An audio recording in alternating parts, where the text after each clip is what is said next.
Bismillahirrahmanirrahim. Assalamualaikum warahmatullahi wabarakatuh. Halo teman-teman dan juga ibu dosen yang saya hormati. Baik, di sini pada kesempatan kali ini saya akan mempresentasikan untuk memenuhi salah satu tugas mata kuliah model pembelajaran mengenai kasus kurangnya literasi membaca pada siswa sekolah dasar dan bagaimana model discovery learning ini dapat menjadi salah satu solusi dalam menyelesaikan masalah tersebut. Nah,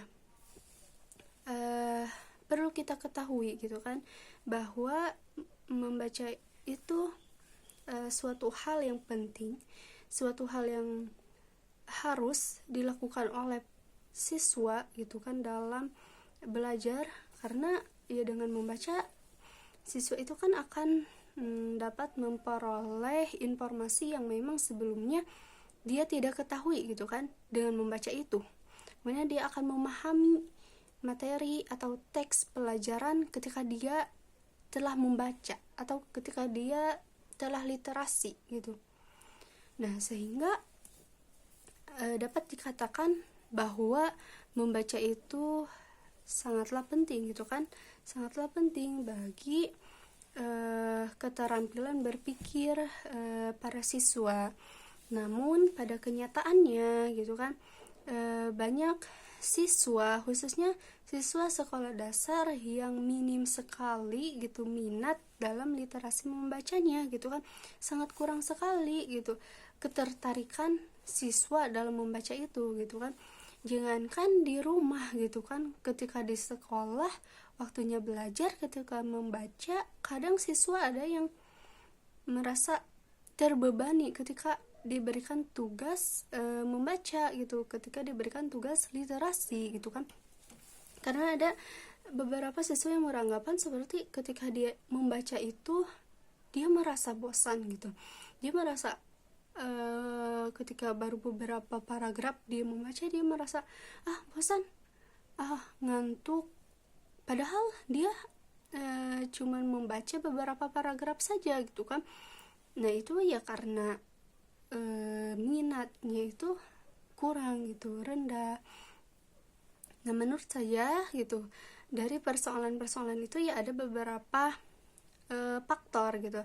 Ada beberapa faktor. Yang pertama itu bisa dari faktor dirinya sendiri, dari faktor siswa itu sendiri, yang mana memang minat dalam literasi membacanya itu ya rendah gitu, tidak ada motivasi dalam dirinya itu untuk membaca, untuk literasi, maka ya akan susah gitu untuk siswa itu melakukan kegiatan literasi membaca tersebut. Yang kedua bisa dari faktor lingkungan keluarga. Nah, karena tidak semua orang tua itu ketika di rumah menyuruh atau memerintahkan si anak itu untuk membaca gitu kan. Karena ada beberapa orang tua yang membiarkan anak itu ya bermain gitu, semaunya dia gitu kan. Belajar itu ya udahlah, gimana kamu aja gitu, misalkan mau belajar mau enggak gitu kan. Nah, tetapi alangkah baiknya gitu seorang orang tua ketika di rumah itu ya harus meluangkan waktunya atau memberikan ruang atau waktu untuk si anak itu untuk belajar, minimal ya 20 menit lah gitu anak untuk belajar, untuk literasi, untuk membaca gitu. Kemudian yang ketiga ada faktor lingkungan sekolah, yang dimana ya mungkin ketika di sekolah ya kurang mendukung gitu proses pembelajarannya, yang dimana ya mungkin gitu proses pembelajaran di sekolahnya itu ya masih berpusatnya itu pada guru, jadi hanya guru saja yang menjelaskan, hanya guru saja yang memberikan materi gitu, kemudian ya yang menjelaskan kembali guru gitu, tidak ada peran aktif di kelas itu dari siswanya. Nah, maka itu akan berpengaruh pada minat literasi membaca si anak itu. Jadi ketika di sekolah itu ya sebaiknya berpusatnya itu pada siswa gitu. Nah, jika dianalisis gitu ya, ketika dianalisis maka berdasarkan ya pendidikan gitu kan, bahwa model pembelajaran yang berpusat pada guru itu kurang efektif sebenarnya diterapkan di kelas itu kurang efektif, karena yaitu akan mempengaruhi, akan berdampaknya itu pada siswanya gitu kan. Dampaknya ya seperti tadi, siswa akan kurang memahami isi bacaan teks ataupun cerita misalkan. Kemudian siswa ya akan jadinya itu minat dalam literasi membacanya itu tidak ada, kurang gitu kan. Kemudian siswanya malah menjadi apa ya, ketika di sekolah itu ya siswa ya jadinya itu bosan gitu, karena ya kurang aktif siswa, karena ya pembelajaran itu berpusatnya itu ya pada guru gitu kan. Maka model discovery learning ini ya sangat efektif jika digunakan dalam proses pembelajaran di kelas, karena kan pembelajaran discovery learning ini yaitu berpusatnya itu pada siswa, di mana siswa itu mencari informasi atau pengetahuannya sendiri gitu, membangun pengetahuannya sendiri gitu. Jadi siswa belajar sendiri, mencari informasi sendiri, menelaah gitu, memahami, kemudian dia menyimpulkan, mencari jawabannya sendiri. Jadi ya berpusatnya itu ya pada siswa itu sendiri gitu, bukan lagi berpusat pada gurunya, tetapi ya pada siswa sendiri. Misal nih contoh, ketika pembelajaran di kelas, misal jika menerapkan model pembelajaran discovery learning gitu kan, ketika misalkan proses pembelajaran, nah guru ini memberikan sebuah misalkan teks misalkan gitu ya, dibagi kelompok misalnya nih, misalnya dibagi 4-5 kelompok gitu di kelas tuh.